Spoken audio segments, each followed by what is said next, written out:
De quem é a culpa? Administrativamente, falando de quem estava, continua no comando. Porque todos que sucederam mantiveram a irregularidade.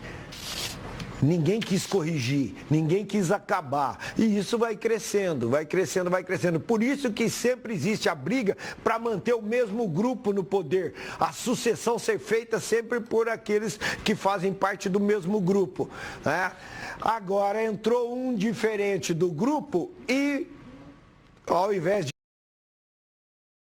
corrigir, fez errado e até outras coisas mais erradas, envolvendo o clube com polícia.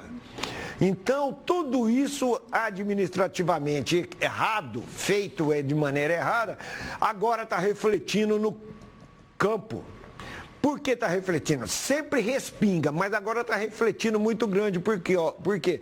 Por causa da escassez de dinheiro. E por causa das mordomias proporcionadas a um único jogador.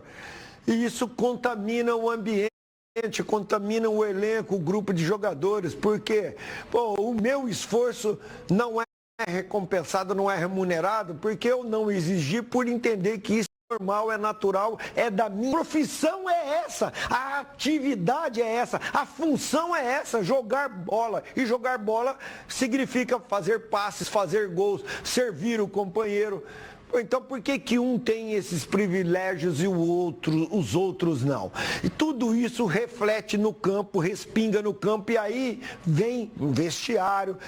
O técnico vai ter autoridade para impor, para exigir, se o funcionário não está contente, não está satisfeito, e a diretoria, o patrão não toma atitude. O funcionário, o técnico também é um funcionário. Existe a hierarquia. Como que ele vai exigir do funcionário? E aí vem esse outro componente que é muito perigoso e que existe no futebol brasileiro e talvez até no mundial, mas muito mais no futebol brasileiro. A indústria da indenização. Eu vou trabalhar... Para que eu vou trabalhar bem trabalhado, me matar, sendo que se eu for mandado embora eu ganho muito mais do que ficar aqui sofrendo? Dito isso, né, é a realidade hoje de alguns times aqui no nosso país. A tabelinha de classificação, só para a gente ver como é que está o Brasileirão, né, nesse momento, tem times com 15 jogos, outros com 14, times até com 13, né, por conta do Mundial e outras competições, nós temos essa disparidade aí de jogos. Tem time que jogou mais, né? O Palmeiras, por exemplo, tem 2 jogos a menos que o Cruzeiro, né? Ou seja, né, não pode, tá ali nesse momento com 7 pontos, mas pode ser apenas 1, dependendo ali da combinação de resultados. Cruzeiro lidera, Flamengo, Bragantino, o Palmeiras, depois Botafogo, e vem ali o Mirassol, como nós falamos no início do Brasil, do Donos da Bola, na 7ª posição. Os, por enquanto, nesse momento rebaixados, Santos, Juventude, Fortaleza e o Sport, né, que vem fazendo, acredito eu, a pior campanha de todos os tempos, né, dos pontos corridos. Mas o Fabiano, o Cid, é interessante, né? Vamos na suposição, se o Mirassol tivesse com uns 15 jogos e 2 vitórias, estaria com 27 pontos junto com o Bragantino. Dentro do G4. Lá, você viu, já pensou que coisa maravilhosa, né, para nós? À frente de todos os paulistas. Seria o paulista com o melhor desempenho. Mas vai falar, mas o Palmeiras também poderia estar com 15 jogos. Sim, mas perderia os 2. Nessa combinação de resultados, Mirassol ganha os 2, Palmeiras perde os 2, Mirassol vai para 3º ou 4º ali. Essa situação aí que é hipotética, a gente está colocando dessa maneira, favorável ao Mirassol. E pode acontecer, né? Inclusive, se vencer o jogo de amanhã lá contra o Ceará, que é possível, o Ceará em crise já por resultados negativos, inclusive em casa, conseguiram perder pro Corinthians, mas o Mirassol tem condição de conseguir essa vitória, já ficar melhor ainda nessa condição aí, deixando o Brasil interessado ainda mais em saber o que acontece aqui no Mirassol, com esse trabalho administrativo muito bem feito. Alguma coisa para ponderar, Cid, para a gente encerrar o bloco? Olha, Fabiano, a verdade é que os times paulistas, e a gente está falando da organização financeira do Mirassol, né, e também a desorganização financeira do Corinthians, mostra que os times que são considerados do interior, como Red Bull Bragantino, como Mirassol, eles estão tendo muito mais sucesso pela sua organização do que propriamente os times grandes, que são uma bagunça. Santos na zona de rebaixamento, Corinthians e São Paulo na segunda parte da tabela, praticamente, né? Ou seja, a gente vê aí que o time que não se organizar, com exceção do Palmeiras, que é muito organizado, está no G4, vão se complicar ainda mais na história. É isso, 1h24, intervalo, daqui a pouquinho tem... Após tudo aquilo, a equipe entrou em campo contra o... Ela quer aplaudir o jogador. E o João Vitor precisa ser forte, o Lucas Freitas, o Piton, seguir e o time precisa vencer. Porque vencendo que essas coisas amenizam e a torcida veio para o nosso lado, que o que a gente precisa fazer é ganhar jogo. Do Rio para Recife, a organizada do esporte, revoltada com o time que não vence há 16 jogos e segura a lanterna do Brasileirão, extrapolou os limites. Todo mundo aqui tem antecedente criminal. Depois da invasão, o clube soltou uma nota em que se disse vítima de coação e o atacante Pablo chegou a ser pego pelo colarinho. Joga bola, mesmo, precisando.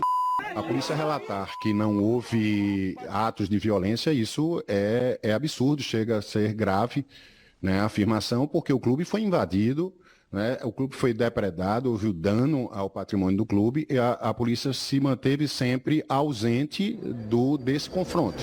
O clima também pesou na capital paulista na véspera do último majestoso.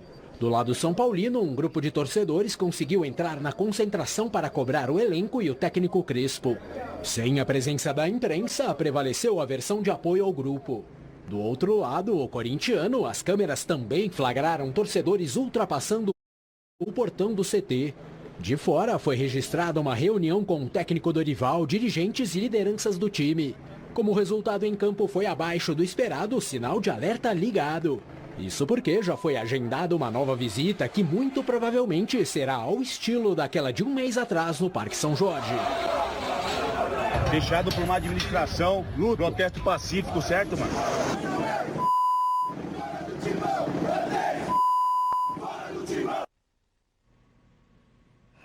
Tá aí então, Oscar, Godoy, Cid, né? São várias nuances interessantes nesse tipo de comportamento da torcida, né? Na dificuldade das equipes se organizarem, né? Escândalos de corrupção, de desvios de dinheiro e tudo mais, né? Isso estraga o futebol de modo geral, né? Esse tipo de comportamento da torcida também não ajuda em nada. Não, e eles sabem que não ajuda. Mas eles fazem isso para quê? Para uma maneira de pressionar a diretoria para conseguir benefícios da diretoria, porque não vai atingir lá o jogador, para conseguir benefícios da diretoria. Porque eles organizados, nem todos, mas a maioria são utilizados da maneira que interessa para quem diretoria do momento, né? Então, quando querem derrubar a administração atual, eles usam a torcida. Quando eles querem ficar no poder, eles usam a torcida. Quando eles querem substituir o poder, eles usam a torcida. E a torcida se submete, torcida que eu estou falando, às instituições organizadas. Se submete a isso por quê? Porque se beneficiam financeiramente, né? E aí, aqueles benefícios com ingressos, benefícios outros escusos ou não escusos, e por aí vai. Tanto é que você vê que eles conseguem colocar sinalizadores dentro dos estádios, né? Então, tudo isso aí é armação com a conivência da administração, do executivo. Jogador não vai melhorar o desempenho ameaçado.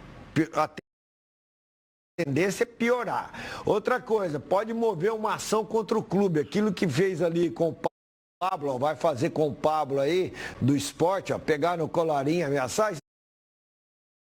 Daí dá uma indenização em cima do clube, que o clube está permitindo, não está dando segurança para o trabalhador, é o trabalhador. Então, tem muita coisa aí que só acontece com a conivência da diretoria, porque a diretoria sente o seguinte, vão lá, pressionam os jogadores, eu, diretoria, fico de bem com a torcida e o jogador que se exploda, pô. Então, tudo isso daí tem que passar para o campo policial. Clube tem que tomar atitude para acabar com isso, coibir isso e acabar com isso. Porque se aumentar, você vai ver o que acontece daqui a pouco. As organizadas tomando conta do futebol dos clubes sem terem sido eleitos para isso ou que o estatuto permita esse poder. E aí, Cid Júnior, né? A gente vê aí episódios com várias equipes, né? Sport, Atlético Mineiro, Atlético Paranaense, Corinthians, né? A gente vem acompanhando esses episódios que são para o futebol, né? Para quem quer ver ali o futebol, a essência, são episódios tristes, lamentáveis. Fabiano, eu tenho uma opinião muito formada sobre isso daí. Primeiro, os clubes são os grandes culpados. O Godoy foi por uma linha, concordo com a linha do Godoy também, e eu vou por uma linha até semelhante.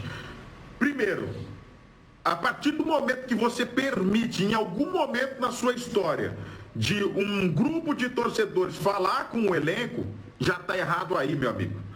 Torcedor tem que estar na arquibancada, pulando, gritando, vibrando e cobrando, pagando ingresso, e lá é o lugar deles protestarem, fazerem os seus gritos que de repente não está feliz do que está acontecendo. Centro de treinamento, sede de clube, isso é lugar de profissionais, lugar de direção, lugar de jogador, comissão técnica. Quando os clubes entenderem isso, e aí a gente tem que fazer um elogio à Leila Pereira, que a Leila Pereira, ela tretou com a organizada do Palmeiras, mas lá não é bagunça. Quando os clubes tiverem esse entendimento, nós vamos ter um futebol mais seguro. Porque o Sport, por exemplo, deixou de apresentar 2 reforços, justamente por quê? Por conta do que aconteceu com o Pablo. E aí o torcedor, que aí para mim não é torcedor, eu considero esses caras pseudos torcedores, né, os que partem para a ignorância, os torcedores acham que estão bem na fita. Não sei se vocês notaram no detalhe que o torcedor do Sport que estava ali e pegou o Pablo pelo colarinho, ele estava usando um microfone de lapela aqui. Ou seja, era algo orquestrado para tentar mostrar que a torcida organizada do Sport, por exemplo, é uma torcida forte que manda no clube. Estava até sendo filmado isso para postar, gente. Olha o absurdo que a gente vive nesse momento. E aí quando o cara fala que todos os torcedores que estavam ali têm antecedente criminal, para mim isso é óbvio, tá mais na cara que nariz que tá coagindo, cara. Coagindo os atletas do Sport, principalmente o Pablo que passou. Foi humilhado o Pablo na frente de todo mundo e repercutiu nacionalmente. Né? Como aí, ó o microfone de lapela nesse cara aí, no pseudo torcedor. Então, o clube tem sua parcela de culpa. Enquanto não tivermos pessoas sérias, e aí a gente fala, não vou generalizar, tem muita torcida que tem bandido sim, mas tem muito clube que tem bandido dirigindo. E aí, enquanto tivermos esses caras no poder, nós vamos ter um tipo de torcida desse também. E aí o Brasil, o futebol brasileiro, nunca vai para frente. Pelo menos é a opinião. Me tira até do sério esse tempo, para falar bem a verdade, viu, Fabiano? É lamentável, né? É lamentável principalmente para quem gosta de futebol, para quem quer ver a arte do futebol, quer ver o jogo, quer ver a disputa dentro de campo, né? Quer ver a rivalidade ali, né? Quer torcer de maneira consciente. São poucos torcedores que acreditam estar ali representando toda uma nação, né? Porque tem torcida que é uma nação gigantesca, né? E eles ali acham que estão representando toda essa história, toda essa nação.